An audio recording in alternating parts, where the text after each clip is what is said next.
A stroll into the arena, and not just any arena, for Seth Curry, the home arena, the center in South Philly.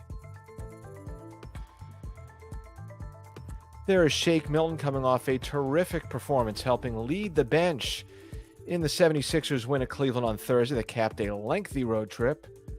Yes, Tobias Harris sporting those Air Jordan 12 Retro University Golds as the 76ers make a brief stop at the center, beginning a back-to-back tonight. We look in live as the Sixers get ready to host the Minnesota Timberwolves, starting a back-to-back that wraps up tomorrow night against the Memphis Grizzlies. There's our guy.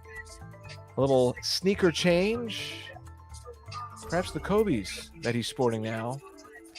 Tobias Harris and the 76ers ready to go tonight against a struggling, undermanned Minnesota Timberwolves team. How you doing? Welcome to 7-6 Live Countdown presented by Tissot. I'm Brian Seltzer. Lauren Rosen is in the house at the center. Lauren, were you able to find your way? Did you remember how to get back to 3601? Well, Seltz, it's been a long time indeed. I will tell you, I got excited driving up to the arena. I always get excited to come to games, but this year, obviously, having been such a weird and difficult year, it's always great to be in here, especially great to be in here after 2 weeks-ish of no home games. Feels really good to be back, excited to get some fans in these seats behind me, and hopefully see another good Sixers outing. 76ers did a lot of good on the road trip, winning 4 out of their 6 games. First time the Sixers won 4 games on a trip in nearly 8 years. So a great job. And really what that speaks to, Lauren, is the Sixers getting the job done without Joel Embiid. And I'm sure for you streaming along out there, you want to know, all right, Brian, stop blabbering. What's Joel Embiid's status for tonight's game? Lauren, we were in the Zoom with Doc Rivers. What's the latest? Well, the latest is that there really is no latest. Joel remains questionable. Doc Rivers did say that he looked great this morning at the team's shoot-around. He said that Joel is in great condition. We know he's expected to return within the next few games. Remains questionable, though, for tonight. And if that status changes, we, of course, will keep you posted throughout the show. George Hill is definitely out for tonight's game. He did go through shoot-around earlier today, as we see on the full-screen graphic. 76ers, a fully stacked roster, Lauren, at today's shoot-around, which is terrific. Yeah, that feels reasonably newsy, Seltz, to know that they at least all got to get together on the court for the first time. Of course, the team looks a little different than they looked when they left for the road trip, adding George Hill, Ignas Brzdeikis into the fold, and they both were able to go to shoot around this morning, which must have been nice. About Joel Embiid, though, not to move too far away from him just yet. For those of you out there who have been in this whole thing as that like Sixers fan thing for quite some time now, you know the way this goes. Questionable for Joel Embiid is different than questionable for any other type of player, really. So there was nothing about that designation or what Doc Rivers said that necessarily implied that Joe might not play tonight. He has to go through some stuff pregame, and then the medical staff of the Sixers will determine whether or not he's good to go for tonight. So everything remains on track. No indication of any setback up to this point. And like Lauren said, everything quite the contrary. Sounds great about Joe right now. All the reports that we're getting from people who have been inside the gym with him seem like he's in a really good place. And I think it's just so impressive, Lauren, what the 76ers have been able to accomplish without Joel. And now it's like people were focused on the trade deadline and what were the 76ers going to do. They're going to ultimately get back Joel Embiid at some point. And that might be the biggest addition any team in the entire league could make. I mean, yeah, not every team gets an MVP candidate out of the trade deadline. And I know they didn't necessarily get Joel from the trade deadline, but he will be rejoining the team around the same time that other teams' new acquisitions do join their teams. And Joel, as we know, has been playing out of his mind this season. He said he wanted to dominate reloading.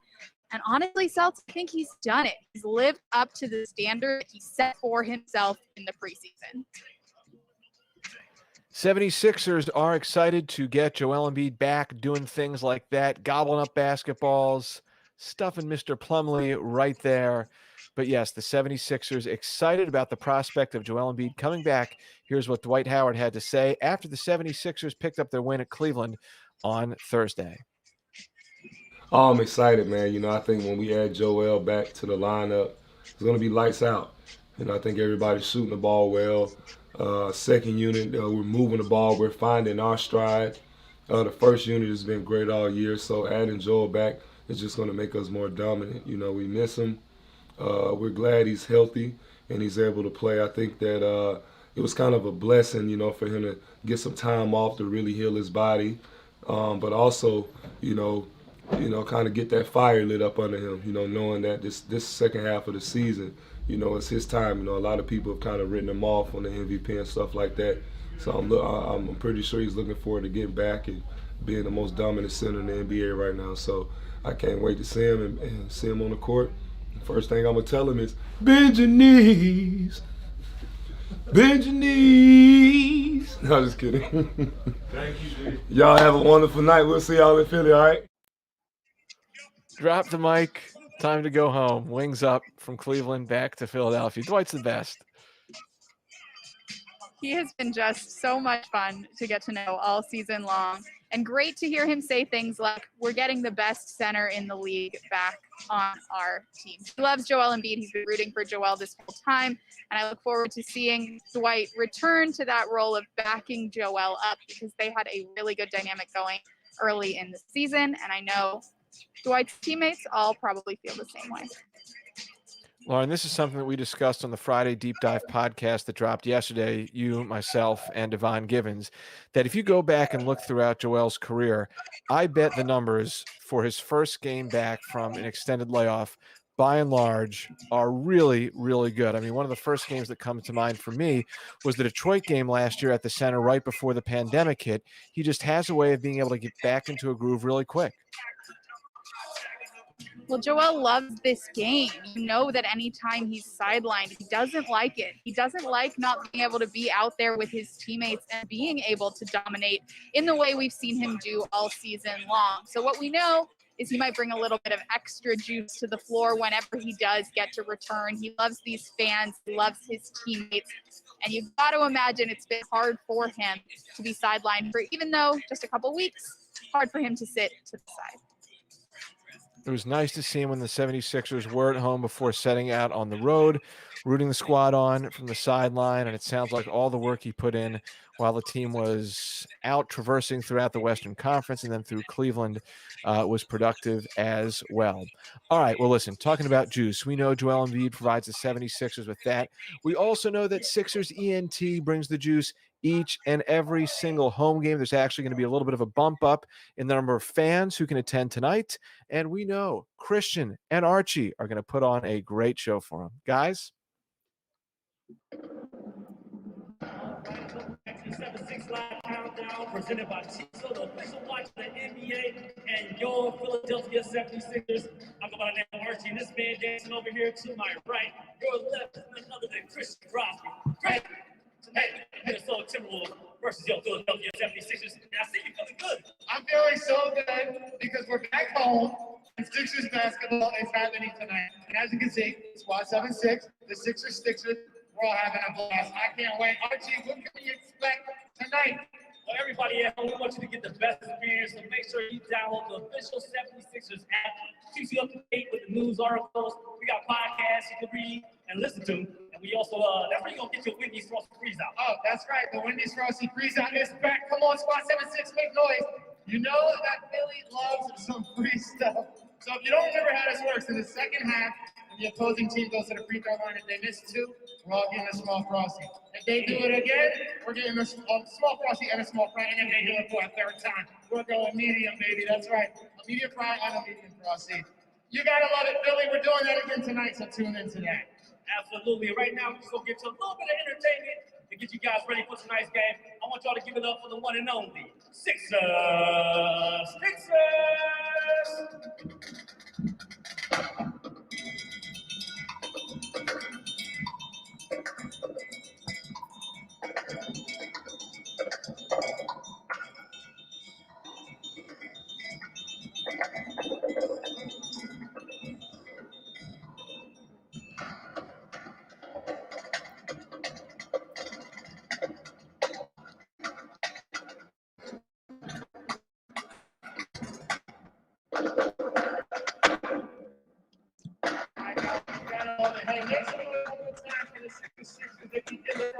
give it one more time. We have so much coming up for you guys tonight. Like I said before, we're excited. You guys can check that out on ABC Sports Philly Plus, and you can check it out on 97.5 The Fanatic. Take us out. All right, one more time for this Minnesota Timberwolves versus Philadelphia 76ers. It is done in the game time. Let's go, Sixers!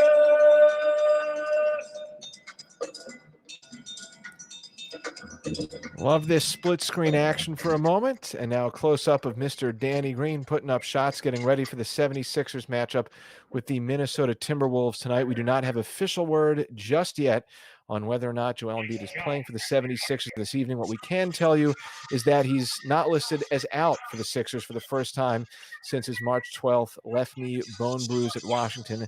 So that is a good sign. A great sign, Lauren, is seeing you at the center. The 76ers are back after taking care of business on the road. They went 4-2, first time winning at least 4 games on a road trip since 2013. There's something to be said for that.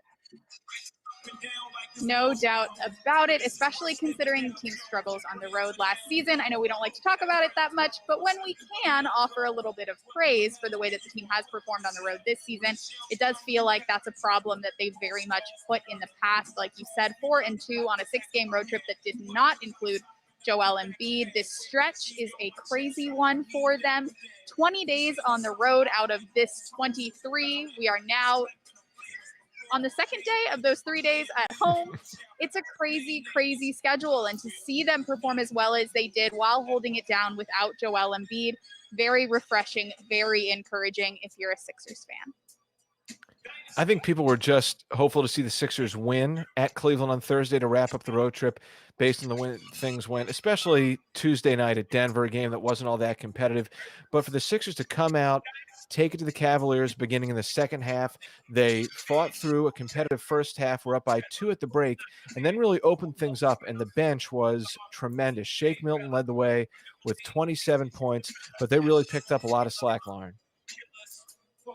For sure. And this is a bench that we've talked about quite a bit on this show, on our podcast. I feel like we've discussed them a lot as the season has gone along. Really good to see the bench unit healthy. That's what this team has needed from the bench. Constant productivity across that bench rotation. And now they're all healthy. They're giving that productivity. That game in Cleveland was exactly what this team needs from the bench moving forward. And then some. So Sixers bench gave the team 65 points in the game on Thursday. That was the second highest total in terms of scoring by the bench this season. Dwight Howard, we already heard from him. He had 18 and 15. Shake Milton led all scorers with 27 points, and he reflected, as we see some of the highlights from early on against the Cavaliers on Thursday. And then we'll get some sound from Shake Milton talking about the role the Sixers bench was able to play in helping the 76ers get a needed dub on Thursday night in the land. Yeah, but I mean, that could be anybody in the second unit. Like tonight it was me. I feel like everybody does their thing to chip in and to help the team win, especially coming off the second unit, whether it be Ferg knocking down shots or the way Tissot is able to harass the opposing team's offense, just, you know, constantly getting deflections and steals and blocks and things like that. Dwight, his presence, Reese, when he comes in, he does his thing. Everybody has a role to play, and, you know, guys just chip in. It doesn't matter who does it as long as we win. Milton 10 for 14 in the win over the Cavaliers on Thursday, 5 for 7 from outside the arc. Lauren, a starter who had a great game, who we just saw in those highlights, helped get the 76ers started on Thursday with Seth Curry.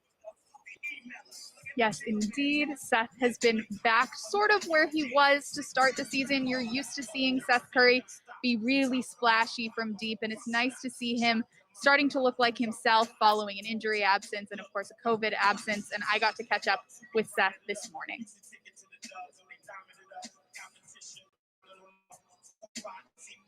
Understanding that Joel is probably going to join you guys for one of these next few games, how much are you looking forward to continuing to grow that chemistry that you started developing with him earlier this season? I mean, looking forward to it. Whenever he's on the floor, he makes the game easier for everyone with his presence, and on both ends of the floor. So I mean, as soon as we get him back on the court, trying to get him readjusted, and it's a different element playing with him. So I mean, hopefully we can pick it back up quick, and everybody can stay healthy before the home stretch. You guys are about halfway through this weird stretch of 20 days on the road. of a 23-day period. From sort of a human perspective, how do you keep yourself healthy and alert and just confident getting through a stretch like this? Just take it day by day. I mean, approach every day with what I need to get done for my body, physically and mentally. Try to take the proper amount of rest days, and when it's game day, try to turn it on and just focus. You know what I'm saying? Can't skip any steps, and every game matters right now. So we gotta keep trying to get wins. Awesome. Thank you, Seth. All right.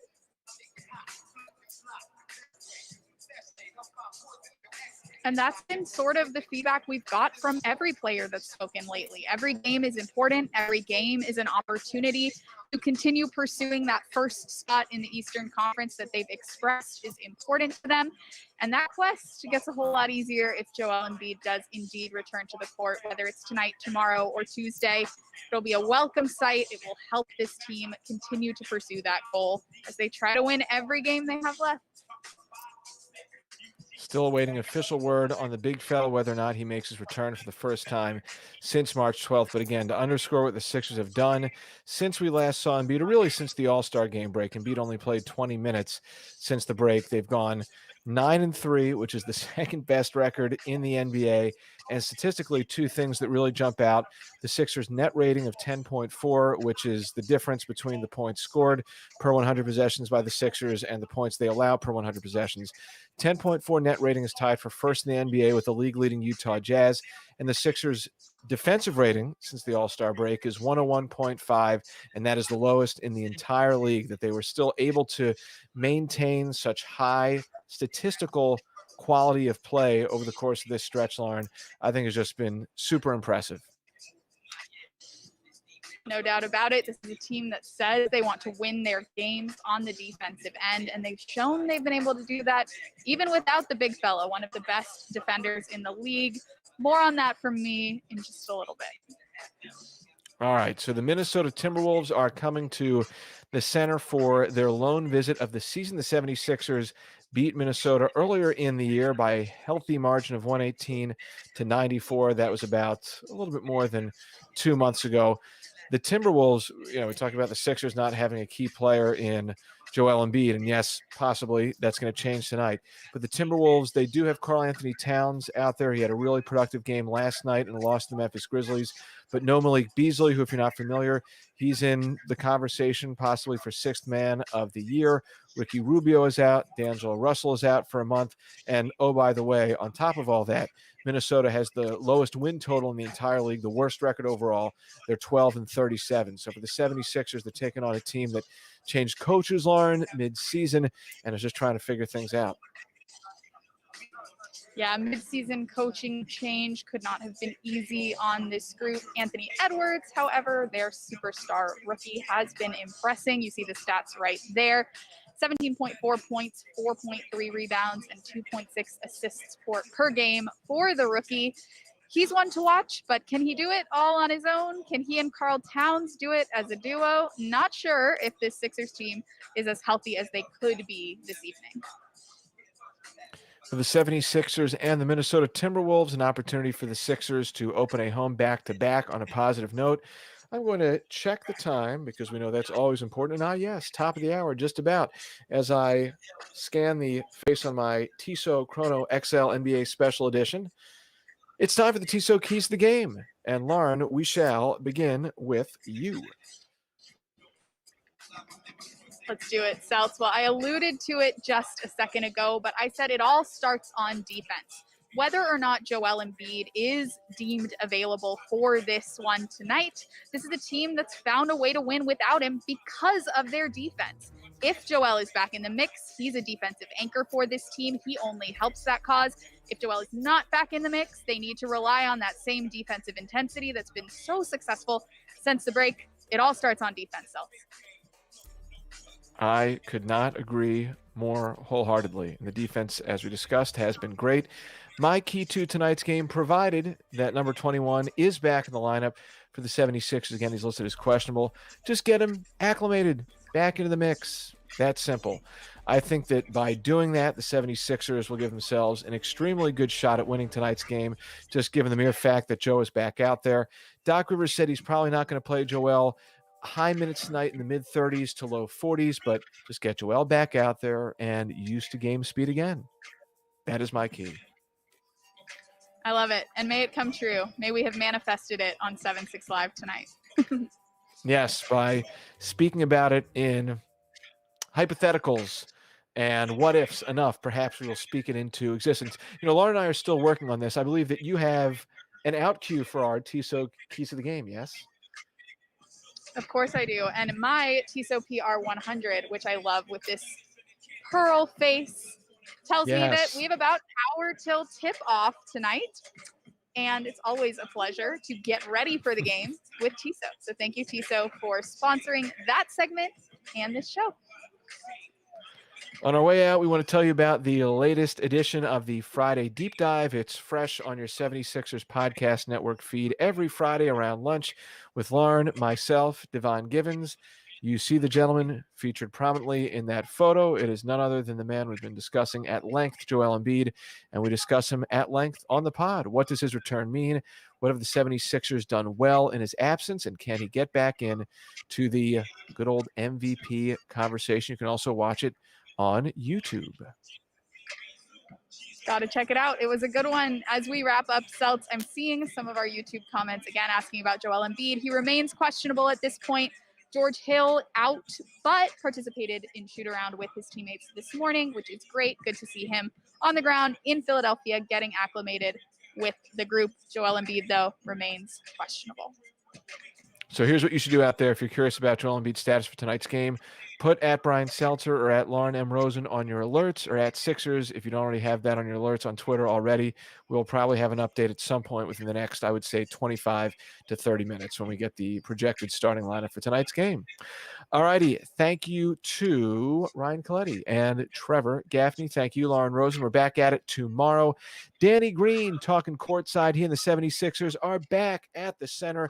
You love to see it. 8 o'clock tip time tonight. And the 76ers host the Memphis Grizzlies tomorrow at 7.